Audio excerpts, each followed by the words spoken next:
16th of October, 1935, talk number 81.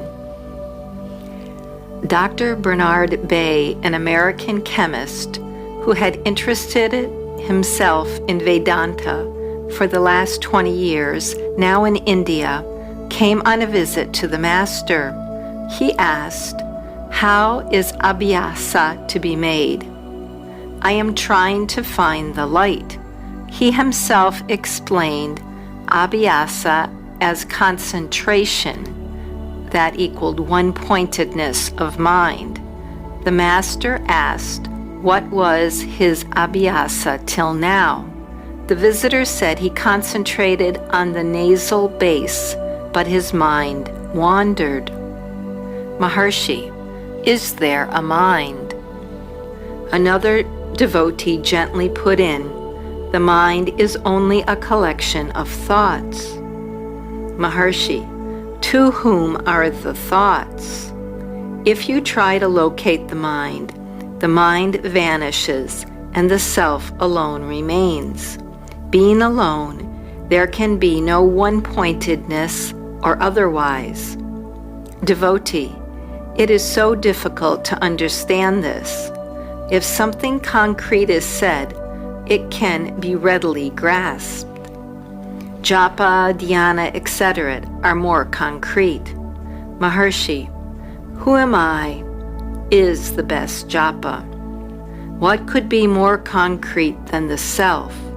It is within each one's experience every moment. Why should one try to catch anything outside, leaving out the self? Let each one try to find out the known self instead of searching for the unknown something beyond. Devotee, where shall I meditate on the Atman? I mean, in which part of the body? Maharshi, the self should manifest itself. That is all that is wanted. A devotee gently added, "On the right side of the chest there is the heart, the seat of the Atman." Another devotee, "The illumination is in that center when the self is realized." Maharshi, quite so. Devotee, how to turn the mind away from the world? Maharshi, is there the world? I mean, apart from the self. Does the world say that it exists? It is you who say that there is a world. Find out the self who says it. 16th of October, 1935, talk number 82. A question was raised about the differences in the various samadhis. Maharshi, when the senses are merged in darkness, it is deep sleep. When merged in light, it is samadhi. Just as a passenger when asleep in a carriage is unaware of the motion, the halting, or the unharnessing of the horses, so also a jnani in sahaj samadhi is unaware of the happenings, waking, dream, and deep sleep. Here sleep corresponds to the unharnessing of the horses, and samadhi corresponds to the halting of the horses, because the senses are ready to act just as the horses are ready to move after halting. In samadhi, the head does not bend down because the senses are there, though inactive, whereas the head bends down in sleep because the senses are merged in darkness. In Kaivalya Samadhi, the activities, vital and mental, waking, dream, and sleep, are only merged, ready to emerge after regaining the state other than samadhi.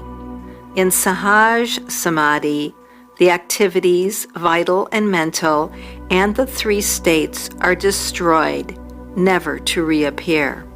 However, others notice the jnani active, that is, eating, talking, moving, etc. He is not himself aware of these activities, whereas others are aware of his activities. They pertain to his body and not to his real self, Swarupa. For himself, he is like the sleeping passenger, or like a child interrupted from sound sleep and fed, being unaware of it. The child says the next day that he did not take milk at all, and that he went to sleep without milk. Even when reminded, he cannot be convinced. So also in Sahaj Samadhi. Here, Sushumna refers to Tapomarga, whereas the Paranadi refers to Jnana Marga. Talk number 83.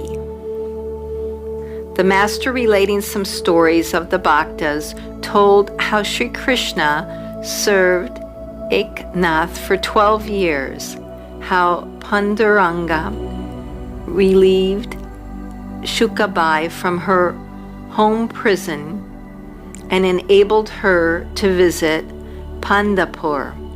Then he recollected the appearance of a mysterious Mulvi on his way to Madura from Tiruvannamalai in 1896, how he appeared, spoke, and disappeared suddenly. Talk number 84. Mr. Grant Duff asked the master if any mongoose had had anything to do with him. The master said yes. It was the occasion of Ardra and Jayanti. I was living up the hill in Skanda Ashramam. Streams of visitors were climbing up the hill from the town. A mongoose larger than the ordinary size, of golden hue, not gray as a mongoose is, with no black spot on its tail as is usual with the wild mongoose, passed these crowds fearlessly. People took it to be a tame one belonging to someone in the crowd. The animal went straight to Palaniswami, who was having a bath in the spring by the Virupaksha cave. He stroked the creature and petted it. It followed him into the cave, inspected every nook and corner, and left the place and joined the crowd to pass up to Skanda Ashramam. I noticed it. Everyone was struck by its attractive appearance and its fearless movements. It came up to me, got on my lap, and rested there for some time. When it raised itself up, looked about, and then it moved down. It went round the whole place, and I followed it lest it should be harmed by the unwary visitors or by the peacocks. 2 peacocks of the place looked at it inquisitively, whereas the mongoose moved nonchalantly from place to place and finally disappeared into the rocks on the southeast of the ashram. Talk number 85. The same gentleman asked the master about the material relation between memory and will and their relation to the mind. Maharshi: they are functions of the mind.